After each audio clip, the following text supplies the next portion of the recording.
मुख्यमंत्री श्री भजनलाल शर्मा ने राज्य स्तरीय समारोह का शुभारंभ तिरंगे गुब्बारों को उड़ाकर किया और आकाश में वंदे मातरम की सुर गूंज उठे। जयपुर का एसएमएस स्टेडियम इस अवसर पर राष्ट्रीय एकता और समर्पण का प्रतीक बन गया।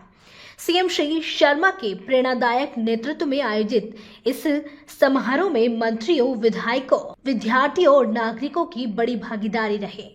ड्रोन में पुष्प वर्षा ने वातावरण को भावनात्मक और प्रेरणादायी बना दिया। मुख्यमंत्री ने कहा कि वंदे मातरम केवल शब्द नहीं बल्कि भारतीय आत्मा की अभिव्यक्ति है, जो हर नागरिक के भीतर देश के प्रति समर्पण जगाती है। आज के दिन हम सभी राष्ट्रीय चेतना के महान गीत वंदे मातरम के 150 वर्ष पूर्ण होने के साक्षी बन रहे हैं। वंदे मातरम जिसने हमारे स्वतंत्रता संग्राम को स्वर दिया, जिसने करोड़ों भारतीयों के हृदय में राष्ट्र प्रेम की ज्वाला प्रज्वलित की। वंदे मातरम मात्र एक गीत नहीं है, ये हमारी सामूहिक चेतना है, ये हमारी आत्मा की पुकार है, ये हमारी मातृभूमि की प्रति अनंत श्रद्धा का प्रतीक है। ये वंदे मातरम जब बंकिम चंद्र चट्टोपाध्याय जी ने अपने उपन्यास आनंद मठ में इस अमर रचना को लिखा है, तब शायद उन्हें यह भी अनुमान नहीं था कि ये पंक्तियां भारत माता की आजादी के लिए लड़ने वाले लाखों वीरों का युद्धनाद बन जाएंगी। यह गीत हमारे स्वतंत्रता संग्राम का प्राण तत्व है, क्रांतिकारियों का मंत्र बना है, एकता का सूत्र बना है। गुरुदेव रविंद्रनाथ टैगोर ने कोलकाता में इसे गाया तो पूरा सभागार भाव विभोर हो उठा। आजादी की लड़ाई से अब तक वंदे मातरम हर आंदोलन में, हर जुलूस में, हर भारतीय की जुबान पर है।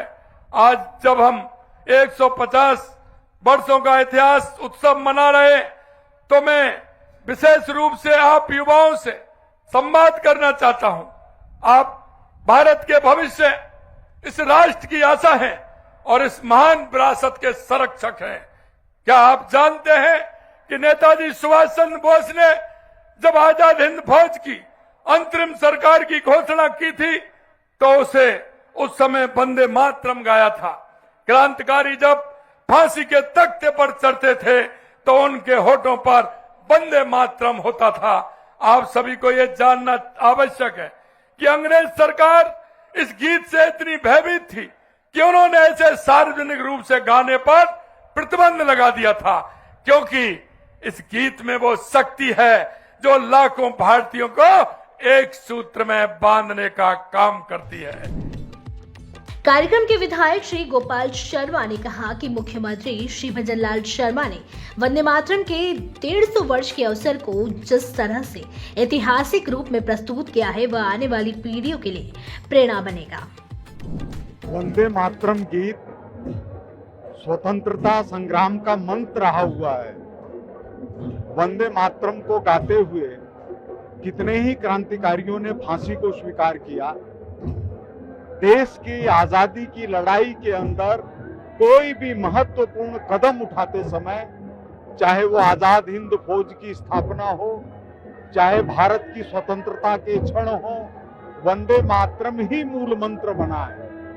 तो ऐसे में 150 वर्ष पूरे होने पर याद करना, देश को और भारत माता को सच्चा नमन करना है। इस अवसर पर कैबिनेट मंत्री श्री राज्यवर्धन सिंह राठौड़ ने कहा कि वंदे मातरम केवल गीत नहीं बल्कि भावना, एकता और समर्पण का उत्सव है। मुख्यमंत्री का विजन यही है कि हर नागरिक के मन में राष्ट्रीय और एकता की भावना निरंतर जीवित रहे। सबसे पहले प्रधानमंत्री मोदी जी को, हमारे राजस्थान के मुख्यमंत्री भजनलाल जी को, सभी युवाओं को जो आज यहाँ उपस्थित थे और मीडिया को मैं धन्यवाद देता हूँ। आप सब आज एक बहुत महत्वपूर्ण संदेश न केवल राजस्थान को बल्कि पूरे देश को और दुनिया को आपने दिया है कि 150 वर्ष पहले जो राष्ट्रगीत जिसने हम पूरे भारतवर्ष को एक करा, हमने अपनी भारत माँ का नमन करना एक गीत के माध्यम से शुरू करा। हमें जोड़ता है, तिरंगा जोड़ता है, राष्ट्रगीत जोड़ता है, राष्ट्रगान जोड़ता है। ये सब हमारे भारत को जोड़ने वाली ताकत है और एक भाव कि हम केवल चार दीवारी में हमारा परिवार नहीं है, बल्कि पूरा भारतवर्ष हमारा परिवार है और इस एकजुटता से ही भारत मजबूत होगा।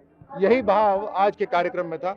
युवा पीढ़ी इसको आज याद रखे, आगे बढ़े, अपने आचरण में शामिल करे और ऐसी परवरिश हो तो निश्चित रूप से भारत विकसित राष्ट्रों की श्रृंखला में जल्द जाकर शामिल हो जाएगा।